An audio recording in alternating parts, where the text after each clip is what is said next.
जय हिंद साथियों। स्वागत है आप सभी का हमारे YouTube चैनल बीपीएससी एक प्रयास में। जैसा कि हमने कहा था कि जून का करंट मैं जल्दी ले आऊँगा, जिसमें आपका अप्रैल का न्यूज़ रहेगा, और इसके बाद बिल्कुल समय से जब पीडी आता है, बिल्कुल 8 तारीख को, हर महीने के 8 तारीख को आता है, तो मैं आपको 10 तक नोट्स उपलब्ध करवा दूंगा, 10 से 11 तक। तो बिना देरी किए चलिए शुरू करते हैं जून का करंट। एग्ज़ाम बहुत नज़दीक है, चलिए देखते हैं। तो दिल्ली जो है आयुष्मान भारत प्रधानमंत्री जन आरोग्य योजना लागू करने वाला 35वां राज्य बन गया है। 34वां कौन था? उड़ीसा। देखिए, इन दोनों स्टेट में इसलिए लागू नहीं हो पाया था क्योंकि यहाँ पे नॉन बीजेपी गवर्नमेंट थी। अब इस दोनों जगहों में बीजेपी गवर्नमेंट बन चुकी है, बीजेपी गवर्नमेंट बन चुकी है। और दिल्ली जो है, दिल्ली में तो एक तो आपका जो पीएमजे जो है, इसे 5 लाख तक का जो बीमा मिलता है, और दिल्ली में +5 का और टॉपअप किया जाएगा दिल्ली गवर्नमेंट के द्वारा, बाय दिल्ली गवर्नमेंट के द्वारा। मतलब दिल्ली के लोग 10 लाख तक का फ़ायदा उठा सकते हैं। उड़ीसा में लगभग जनवरी 2025 में ये लागू हुआ था। और सिर्फ एक ऐसा राज्य वेस्ट बंगाल है जहां अभी तक योजना लागू नहीं हुआ है, क्योंकि यहाँ टीएमसी गवर्नमेंट है। तो आगे देखते हैं हम लोग। यूनेस्को का जो विश्व स्मृति रजिस्टर है, इसमें भगवान श्री कृष्ण का जो उपदेश पर आधारित धर्म ग्रंथ है श्रीमद् भगवत गीता, और ललित कलाओं का जो मूल ग्रंथ कहे जाने वाले भरत मुनि रचित नाट्य शास्त्र, इस दोनों को यूनेस्को ने विश्व स्मृति रजिस्टर में शामिल कर लिया है।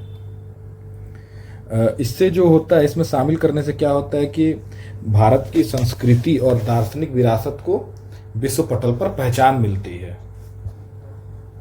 विश्व पटल पर पहचान मिलती है। इसकी स्थापना 1992 में हुई और अब तक 570 पांडुलिपियां इसमें शामिल की गई हैं, और भारत की 14 रचनाएं शामिल हैं। पहले 12 थी, अब 2 शामिल हो गई हैं, तो ये 14 हो गई हैं। इसका उद्देश्य क्या है? विश्व के महत्वपूर्ण विरासतों के दस्तावेजों को विश्व के समक्ष लाना। आगे है, हाल ही में किस राज्य द्वारा राज्य स्वायत्तता में वृद्धि के लिए सुझाव देने हेतु उच्च स्तरीय समिति का गठन किया गया है? तो ये तमिलनाडु में, और इसकी अध्यक्षता जो करेंगे ये कुरियन जोसेफ करेंगे। अभी राज्य स्वायत्तता मतलब यहाँ पर आप देख सकते हैं त्रिभाषा वाला मैटर था। अभी त्रिभाषा प्लस राज्यपाल से टकराव। जैसे कोई भी बिल जब पास होता है सदन से, विधानसभा से, तो राज्यपाल रोक लेते हैं असीमित समय के लिए, तो जिसके कारण ये सब टकराव बना रहता है। तो ये आप एक तरह से देख सकते हैं, यहाँ पे मजबूत जो स्ट्रॉन्ग सेंटर का ये देखने को मिलता है, क्योंकि राज्यपाल किसका आदमी है? सेंटर का आदमी है। इसलिए जो तमिलनाडु गवर्नमेंट है, ये राज्य स्वायत्तता में वृद्धि के लिए और इसमें सुझाव देने के लिए उच्च स्तरीय समिति का गठन किया है। और इसका जो अध्यक्षता कौन है? कुरियन जोसेफ। ये रिटायर्ड सुप्रीम कोर्ट के जज हैं, और अन्य सदस्य जो है अशोक वर्धन शेट्टी, ये रिटायर्ड आईएएस हैं, रिटायर्ड आईएएस। और ये एम नागनाथन जो है, ये स्टेट प्लानिंग कमीशन के पूर्व उपाध्यक्ष रहे हैं, स्टेट प्लानिंग कमीशन के पूर्व उपाध्यक्ष रहे हैं। और स्टेट गवर्नमेंट का ये मानना है कि केंद्र जो है राज्य के अधिकारों को छीन रही है। जैसे आप देख सकते हैं शिक्षा और फॉरेस्ट्री है, इस सबको समवर्ती सूची में लाना। समवर्ती सूची में जैसा कि आप जानते हैं, पॉलिटी पढ़े होंगे, तो इसमें जो कानून कौन बना सकता है? जो सेंट्रल गवर्नमेंट बना सकती है। मेडिकल का जो एग्ज़ाम पहले स्टेट भी कंडक्ट कराती थी, अपना जो स्टेट मेडिकल कॉलेज के लिए, उसको भी हटा दिया गया। अब ओवरऑल नीट एग्ज़ाम कंडक्ट कराती है मेडिकल के लिए, नीट लेती है। तो ये भी राज्य के अधिकार से अधिकार से बाहर। फिर एक हिंदी वाला मैटर, राज्य पर हिंदी थोपने की कोशिश। तो ये सब बातें हैं जिसके कारण ये समिति का गठन किया गया है सुझाव देने के लिए। किस राज्य द्वारा श्रीलंका से कच्चा तीबू द्वीप वापस लेने के लिए प्रस्ताव पारित किया गया है? तो ये तमिलनाडु द्वारा प्रस्ताव पारित किया गया है। ये कच्चा तीबू द्वीप जो है ये पहले मद्रास प्रेसिडेंसी का ही भाग था। 1974 में भारत सरकार जो समुद्री समझौते के तहत इसे सौंप दिया गया। आपका ये पाक स्ट्रेट में है, पाक स्ट्रेट में है, मतलब रामेश्वरम से 33 किलोमीटर दूर और श्रीलंका के जाफना से 62 किलोमीटर दूर के अप्रोक्स है। जिसके कारण जो यहाँ का जो मतलब मछुआरा है, तमिलनाडु का मछुआरा है, वो उनके लिए वहाँ पर दिक्कत होती है और ये राज्य के लिए विवाद का मुद्दा बन गया है। और अभी मतलब ये जब पारित किया गया प्रस्ताव इसलिए क्योंकि कुछ दिन के बाद श्रीलंका जाने वाले हैं भारत के प्राइम मिनिस्टर, इसलिए ताकि ये द्वीप को ध्यान में लाया जा सके। आगे देखते हैं ग्लाइडेड बम, जिसका नाम गौरव रखा गया है। ये सुखोई MKI से परीक्षण किया गया है। सुखोई 30 से परीक्षण किया गया है। स्वदेश विकसित लॉन्ग रेंज का ग्लाइडेड बम है DRDO द्वारा। इससे जो टारगेट को मतलब ये जो ग्लाइडेड बम है ये टारगेट से मतलब बिल्कुल टारगेट के ऊपर नहीं गिराया जाता, ये टारगेट से थोड़ी दूर गिराया जाता है, जिससे कि जो डिफेंस एयर डिफेंस सिस्टम होता है, एयर डिफेंस सिस्टम से ये मतलब ओझल रहे। और इसमें GPS का इस्तेमाल किया जाता है।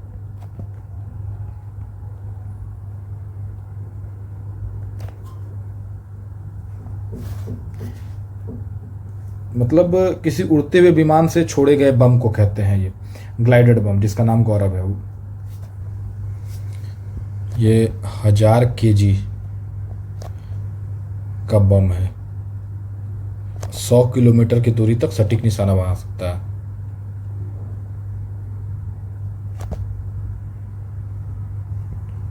सटीक निशाना, समझे। आगे वक्फ संशोधन अधिनियम देखते हैं जो 2025 में लाया गया और ये बहुत चर्चा में भी रहा। दोनों सदन में पारित हो गया अप्रैल 2025 में। लोकसभा में 2 अप्रैल 2025 को, राज्यसभा में 3 अप्रैल और राष्ट्रपति की स्वीकृति 5 अप्रैल 2025 को, और 8 अप्रैल से इसे लागू भी करने का ये हो गया है, नोटिस भी कर दिया गया है। ये इसका जो आपका जो नया वक्फ संशोधन अधिनियम है ये उम्मीद एक्ट, इसका फुल फॉर्म क्या है? Unified management empowerment efficiency and development act. तो अब इसके लिए क्या था कि जो इस पर बहस होना था तो संयुक्त समिति का अध्यक्ष भी मतलब संयुक्त समिति भी गठित किया गया था। तो संयुक्त समिति के अध्यक्ष कौन थे? जगदम्बिका पाल। इसमें टोटल 36 बैठक हुई है। लोकसभा में 238-232 के अंतर से पास हो गया, मतलब पक्ष में 288 वोट, 238 बोल रहा हूँ, 288 वोट पड़े, विपक्ष में 232, राज्यसभा में पक्ष में 128 और विपक्ष में 95। इसके मुख्य बिंदु क्या क्या है? जो राष्ट्रीय संपत्ति या भारतीय पुरातत्व सर्वेक्षण मतलब ASI के तहत आने वाले स्मारकों और जमीनों को वक्फ संपत्ति घोषित नहीं किया जा सकता। मतलब कोई भी विवादित या अनरजिस्टर्ड संपत्ति जो है अब वक्फ को दान नहीं दी जा सकती। बहुत चीज़ इसमें अपग्रेड की गई हैं, कुछ बदलाव किए गए हैं जो इसमें खामियां थी। आगे देखते हैं, वक्फ के दानदाता को कम से कम 5 वर्ष तक प्रैक्टिकली मुसलमान व संपत्ति का मालिक होना जरूरी है। और इसमें पहले से जो पंजीकृत वक्फ जो है, पहले से जो है पंजीकृत संपत्ति ऑलरेडी है। अभी ये जो बिल पास हुआ है इससे पहले जो ऑलरेडी संपत्ति पंजीकृत है वो वक्फ रहेगी वैसी की वैसी। बस वह संपत्ति जो पंजीकृत है वो सरकारी संपत्ति ना हो या विवादित ना हो। अगर वो सरकारी और विवादित हो तो उसको भी वक्फ नहीं माना जाएगा। और इसमें जो संपत्ति का मालिक होना जरूरी है, जो इसमें जो लिखा गया 5 वर्ष तक का 5 वर्षों तक प्रैक्टिकली मुसलमान और संपत्ति का मालिक होना जरूरी है। इसमें जो महिलाओं को भी इसमें अधिकार दिया गया है। मतलब जब किसी संपत्ति को आप वक्फ घोषित कर रहे हैं तो उससे पहले आप वक्फ में दान दे रहे हैं, पर्सनली आप एक पर्सन के रूप में अपनी संपत्ति को अगर वक्फ में दान दे रहे हैं, तो अगर आपके घर में कोई महिला है, उसका भी हिस्सेदारी है, तो उसको वक्फ के पहले से उसको सही विरासत दे देनी होगी। इस चीज का ध्यान रखना है। तो ये बिल्कुल सही बात है। आगे देखते हैं, दक्षता और पारदर्शिता सुनिश्चित करने के लिए केंद्रीकृत पोर्टल पर वक्फ संपत्तियों का विवरण 6 माह के भीतर अपलोड करना अनिवार्य होगा। वक्फ संपत्ति का सर्वेक्षण जिलाधिकारियों द्वारा होगा, न कि वक्फ बोर्ड के द्वारा। मतलब लीड रोल जो होगा इसमें, अब लीड जो होंगे वो जिलाधिकारी होंगे। मेन काम अभी नहीं का होगा, यही बताएंगे कौन सी संपत्ति वक्फ है, कौन सी नहीं है। और आदिवासी क्षेत्रों में प्रतिबंध, जो आपका 5th एंड 6th शेड्यूल है, इसका हवाला देकर ये चीजें किया गया। आदिवासी क्षेत्रों पे प्रतिबंध लगाया गया है।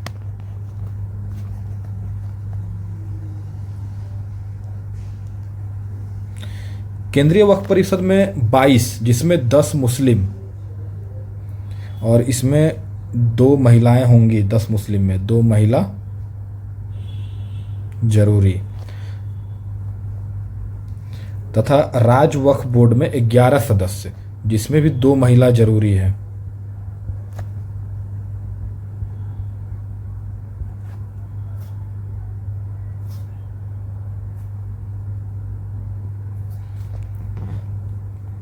और इसमें 22 में जो है केंद्रीय वक्फ परिषद में 4 से अधिक गैर मुस्लिम नहीं होने चाहिए, और इसमें 3 से अधिक गैर मुस्लिम नहीं होने चाहिए।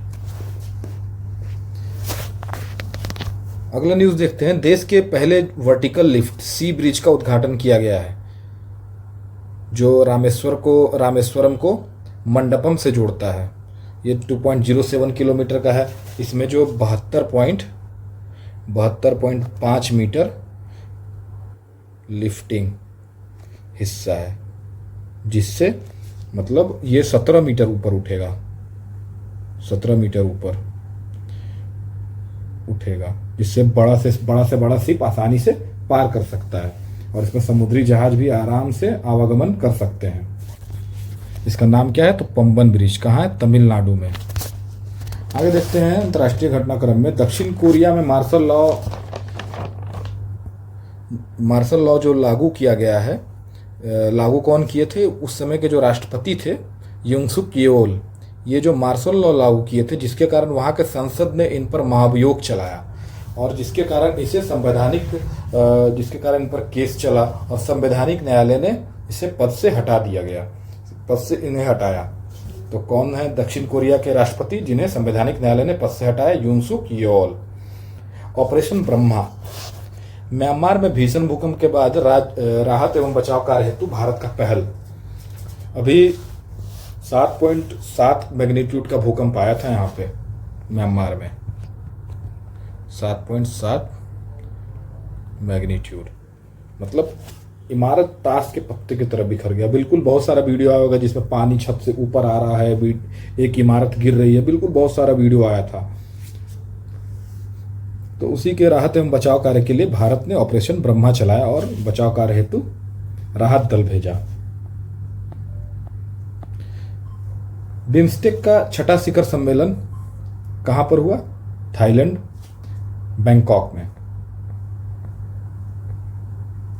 थीम क्या रहा? थीम क्या है? बिम्स्टेक समृद्ध, लचीला एवं खुला, जिसे प्रोस्पोरस, रेजिलेंट एंड ओपन कहेंगे। इससे पूर्व 2022 में श्रीलंका में वर्चुअली हुआ था बिम्स्टेक का शिखर सम्मेलन, जो 5वां है। स्थापना कब हुआ था इसका? 1997 में। देश कौन कौन सा? तो Bangladesh, India, Myanmar, Sri Lanka, Thailand, Bhutan, Nepal. जिस समय आपका ये स्थापना हुआ था उस समय इतने सारे देश नहीं थे, उस समय 4 ही देश थे। बिम्स्टेक का फुल फॉर्म क्या है? Bay of Bengal initiative for multi sectoral technical and economic corporation. मैं यहां लिख देता हूं, बे ऑफ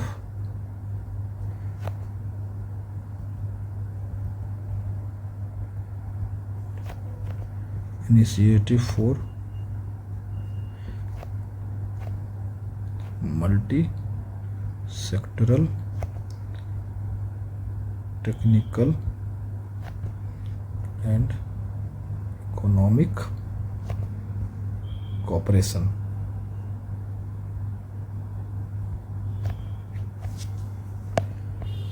तो बिम्स्टेक का जो आबादी है 22% वैश्विक आबादी है और 4.5 ट्रिलियन की इकोनॉमी है। बंगाल की खाड़ी बहुक्षेत्रीय तकनीकी और आर्थिक सहयोग पहल है। इसमें व्यापार, तकनीक, परिवहन, ऊर्जा, पर्यटन, सुरक्षा और जलवायु पर चर्चा की गई है।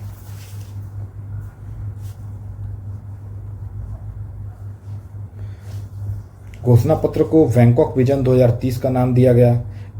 भारतीय जो प्राइम मिनिस्टर हैं उनके द्वारा, पीएम मोदी जी के द्वारा युवाओं के लिए कुछ घोषणा किया गया, जिसमें युवाओं के कौशल के लिए बोधि लॉन्च किया गया, मानव संसाधन अवसंरचना, जिसका फुल फॉर्म है BIMSTEC for organised development of human resource infrastructure.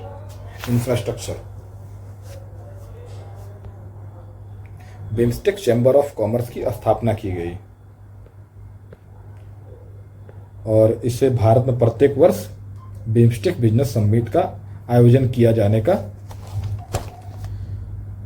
पेशकश किया गया भारत के द्वारा। और 2025 में बिम्स्टेक एथलेटिक्स मीट और 2027 में पहले बिम्स्टेक खेलों की मेजबानी भारत करेगा।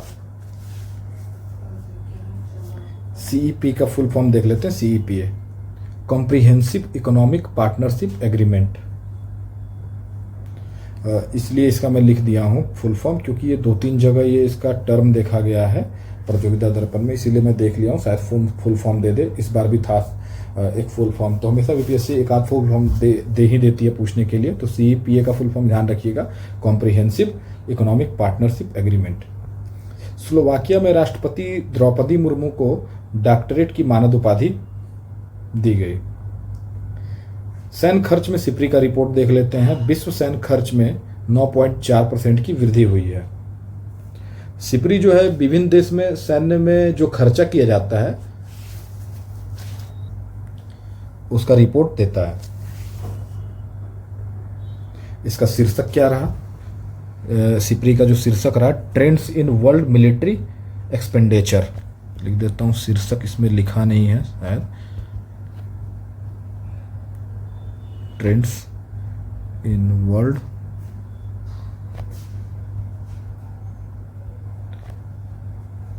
मिलिट्री एक्सपेंडिचर, ये शीर्षक रहा। तो भारत सैन्य खर्च में 1.6% की वृद्धि हुई है। ये 5वां स्थान है। यहाँ पर जैसा कि दिया हुआ है, अमेरिका 997 अरब डॉलर, चाइना 314 अरब डॉलर, रसिया 149, जर्मनी 88.5 अरब डॉलर, इंडिया 88.1 अरब डॉलर। देश की जीडीपी का 2.3%। और ये लगभग पाकिस्तान के सैन्य खर्च से लगभग 9 गुना ज़्यादा है। रेपो रेट में पुनः 0.25% की कटौती की गई है। अभी पिछले 2 वर्ष से रेपो रेट जो है 6.50% ही रहा, लगभग 6.5% ही रहा। और अभी हाल में फरवरी में भी 0.25% की कटौती की गई और अभी अप्रैल में भी 0.25% की कटौती की गई है। बहुत अच्छी बात है, इससे बहुत फ़ायदा होगा। इससे ब्याज दर कम होंगी और अर्थव्यवस्था में तरलता आएंगी। होम लोन, कार लोन, मतलब पर्सनल लोन, बहुत चीज़ें सस्ती होंगी।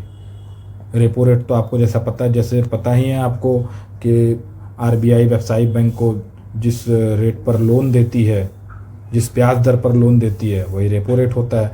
तो जितना आरबीआई कम करेगी उधर बैंक भी लोगों के लिए वो ब्याज दर कम करेगा, तो जिससे अर्थव्यवस्था में तरलता आएगी। तो रेपो रेट कितना हो गया? 6%। रिवर्स रेपो रेट भी घटा, 3.35% हो गया। Bank rate 6.25%। देखिए, बैंक रेट और रेपो रेट दोनों एक ही है। बस रेपो रेट में क्या होता है कि इसमें आप गवर्नमेंट सिक्योरिटीज जमा करना पड़ता है लोन के लिए बैंकों को।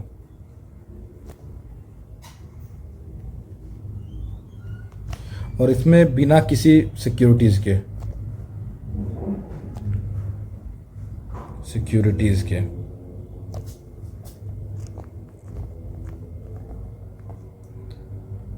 आगे देखते हैं। और हाँ, ये जो कमी हुआ है इससे मतलब ये जो आप देख रहे हैं अमेरिका में जो टैरिफ का जो टैक्स है, जो मतलब टैक्स के कारण जो ट्रेड वॉर का आशंका बना है, इससे जो किसी भी देश का मतलब अपने देश का जो लड़खड़ाती अर्थव्यवस्था है उसको एक तरह से शक्ति प्रदान करेगा कम करने से। एनएसए द्वारा वित्तीय वर्ष 2024-25 में देश में जीडीपी में वृद्धि 6.5% रहने का अनुमान लगाया है और 2025-26 में कितना रहेगा 6.7%। तो एनएसए द्वारा ध्यान रखिएगा 2024-25 में 6.5% और 2025-26 में 6.7%। क्षेत्रीय ग्रामीण बैंकों के एकीकरण का चौथे चरण का आपसी विलय किया गया। पहले जो आरआरबी था वो 43 था, अब 28 रह गया है, एक राज्य एक आरआरबी की तरह, एक आरआरबी के तहत, और ये 1 मई 2025 से लागू। आरआरबी जो है 2 अक्टूबर 1975 को 5 बैंक के स्थापना के साथ स्टार्ट हुआ था और ये बढ़कर 196 तक चला गया था, फिर धीरे धीरे घटाया गया और अब एक राज्य एक आरआरबी का पहल किया गया। अब टोटल आरआरबी कितने हो गए 28। और बिहार का बात करें तो बिहार में साउथ बिहार ग्रामीण बैंक और नॉर्थ बिहार ग्रामीण बैंक था जो विलय कर दिया गया। तो बिहार में जो प्रायोजित बैंक है तो योगदान जो है इसमें पहले देख लेते हैं। जो योगदान है वो 50% केंद्र का, 35% प्रायोजक बैंक का और 15% राज्य का। तो बिहार का जो प्रायोजिक बैंक है वो पंजाब नेशनल बैंक है, ध्यान रखिएगा। बिहार का प्रायोजिक बैंक कौन है तो पंजाब नेशनल बैंक। भारत में विदेशी व्यापार देख लेते हैं 2024-25। सोर्स क्या है तो वाणिज्य और उद्यम मंत्रालय। 2023-24 में ऋणात्मक वृद्धि था।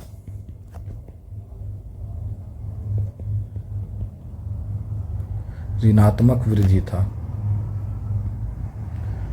इस बार पॉजिटिव रहा है। और 2024-25 में निर्यात प्लस आयात दोनों में धनात्मक वृद्धि हुआ है। ऋणात्मक वृद्धि उस समय इसलिए भी था क्योंकि रसिया यूक्रेन वॉर चल रहा था, पनामा रूट में दिक्कतें आ रही थी इसलिए। हालांकि रसिया यूक्रेन वॉर अभी भी चल रहा है, लेकिन अब जो है धीरे धीरे चीज़ें सही कर दी गई हैं और सरकार द्वारा इन चीज़ों को मेंटेन करके धनात्मक में लाया गया है।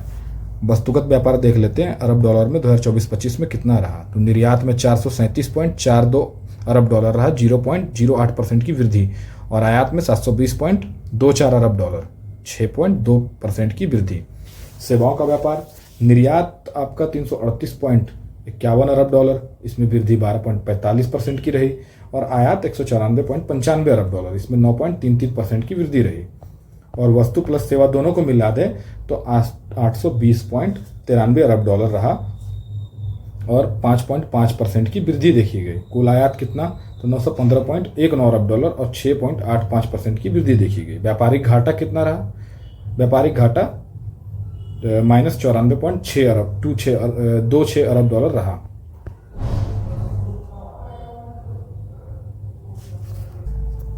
वित्त वर्ष 2024-25 में यूएसए लगातार चौथी बार भारत का सबसे बड़ा व्यापारिक भागीदार रहा। जो यूएसए है यहाँ अभी आप देख रहे होंगे एक रेसिप्रोकल टैरिफ पॉलिसी की बहुत चर्चा है, जिसको डोनाल्ड ट्रंप ने बहुत इसको हवा दिया, और इसमें इसके कारण जो है दुनिया जो है ट्रेड वॉर के कगार पर खड़ा है। हाँ, ट्रेड वॉर के कगार पर खड़ा है दुनिया, कह सकते हैं आप, क्या सकते हैं, ये है। और भारत को भी इससे बहुत ज़्यादा दिक्कत है क्योंकि यूएसए भारत का सबसे बड़ा व्यापारिक भागीदार रहा है इस बार भी। तो देख लेते हैं 2024-25 में 131.84 अरब डॉलर का रहा व्यापारिक भागीदार, और ये 10.72% की वृद्धि देखी गई। निर्यात भारत से कितना 86.51 अरब डॉलर, 11.6% की वृद्धि, और आयात 45.33 अरब डॉलर, 7.4% की वृद्धि। और चाइना दूसरे नंबर पे रहा 127.7 अरब डॉलर, भारत से निर्यात 14.25 अरब डॉलर और आयात 113.45 अरब डॉलर। मतलब इसमें 11.52% की वृद्धि हुई है।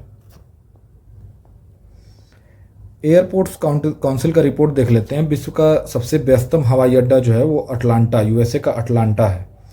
और भारत जो है आईजीआई इंदिरा गांधी जो एयरपोर्ट है न्यू दिल्ली 9वां स्थान है। और यहाँ से 7.8 करोड़ जो है यात्री का आवागमन हुआ है।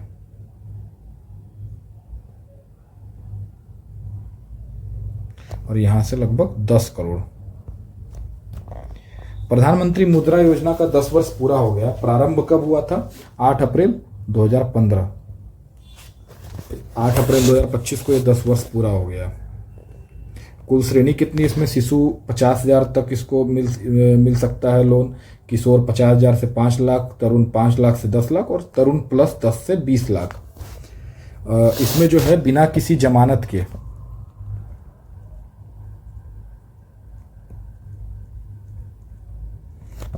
के ऋण उपलब्ध है। इस योजना के तहत 10 वर्षों में 52.37 करोड़ लाभार्थियों को 33.65 लाख करोड़ की ऋण दी गई। मूडीज एनालिटिक्स में 2025 के लिए जीडीपी की वृद्धि दर जो है पहले 6.4% था और अब इसे 6.1% कर दिया गया है मूडीज के द्वारा। ये इसलिए क्योंकि वही सेम चीज़ अमेरिका का रेसिप्रोकल टैक्स, और इंडिया अमेरिका से सबसे ज़्यादा ट्रेड करता है, तो सब लोग घटाएं। और यही कारण है आईएमएफ भी सेम काम किया और वर्ल्ड बैंक भी। आईएमएफ द्वारा जो विकास दर था वो जो पहले 2025-26 के लिए 6.5% था, अब 6.2% रखा गया है, याद रखिएगा। वर्ल्ड बैंक का जो विकास दर था, वर्ल्ड बैंक जो वृद्धि दर बताया है पहले 6.7 था, अब 6.3 कर दिया है। तो एक लाइन से याद रखिएगा, मूडीज का 6.1, आईएमएफ का 6.2 और वर्ल्ड बैंक का 6.3। 6.1, 6.2, 6.3 मूडीज, आईएमएफ और वर्ल्ड बैंक। एमएसएमई की परिभाषा को चेंज कर दिया गया है। एमएसएमई की जो नई परिभाषा है, इसमें कितना निवेश होना चाहिए, कितना टर्म ओवर होना चाहिए। तो एमएसएमई तो जानते हैं आप, माइक्रो स्मॉल एंड मीडियम। और इससे क्या फ़ायदा होता है? एमएसएमई में जब विकास होता है तो उससे देश के कृषि, निवेश, रोजगार एवं निर्यातों में बहुत वृद्धि होती है और इससे देश की अर्थव्यवस्था को बहुत मदद मिलता है। देखते हैं आगे। सूक्ष्म उद्योग जो है, इसमें जो निवेश होगा 2.5 करोड़ का, प्लांट मशीनरी मिला के, इसमें प्लांट प्लस मशीनरी निवेश, ठीक है, 2.5 करोड़ का और टर्नओवर 10 करोड़ का, तो वह सूक्ष्म उद्योग कहलाएगा। पहले 1 करोड़ और 5 करोड़ था, मतलब 1 करोड़ का निवेश और 5 करोड़ का सालाना टर्नओवर। ये सालाना लिख देता हूं, ठीक है। लघु कितना होना चाहिए? तो 25 करोड़ का निवेश और 100 करोड़ का टर्नओवर। पहले 10 और 50 था, 10 करोड़ का निवेश, 50 करोड़ का टर्नओवर सालाना। मध्यम 125 करोड़ और 500 करोड़ का टर्नओवर। पहले 50 करोड़ का निवेश था, 250 करोड़ का टर्नओवर था। आगे देखते हैं।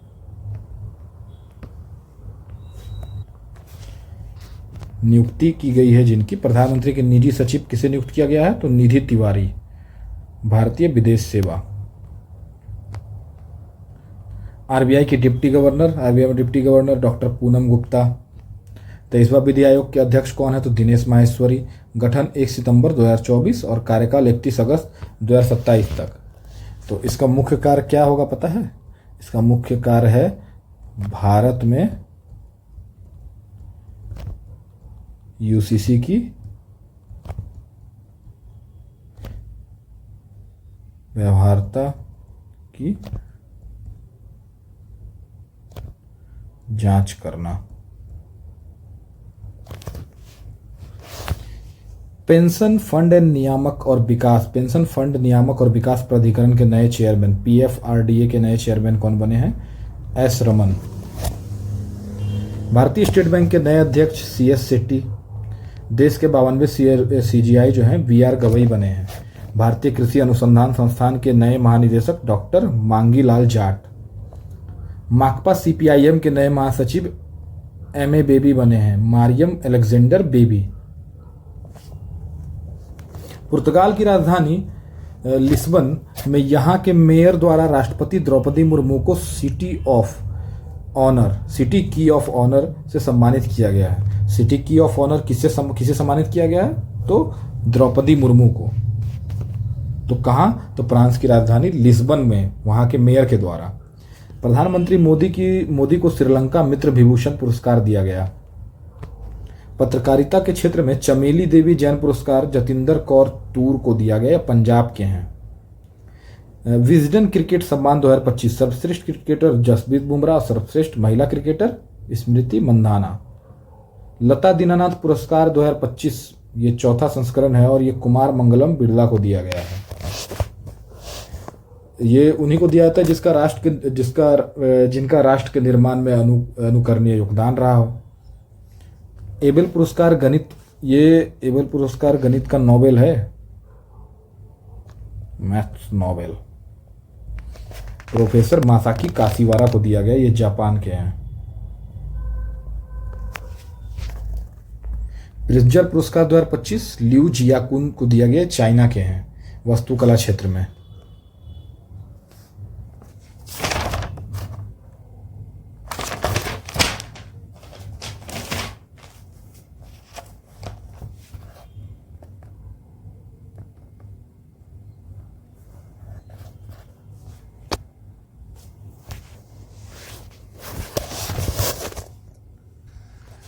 कुछ इंपॉर्टेंट पॉइंट जो रह गया है पीडीएफ में मैं लिख देता हूँ। विश्व मुक्केबाजी जो चैंपियनशिप हुआ है,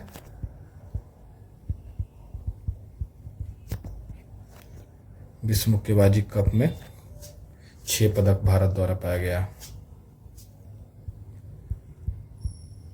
6 पदक, 1 गोल्ड, 70 केजी में। कौन जीते हैं ये? हितेश गुलिया।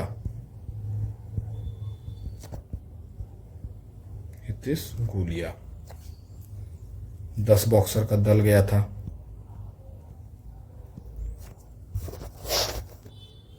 और अविनाश जामवाल सिल्वर।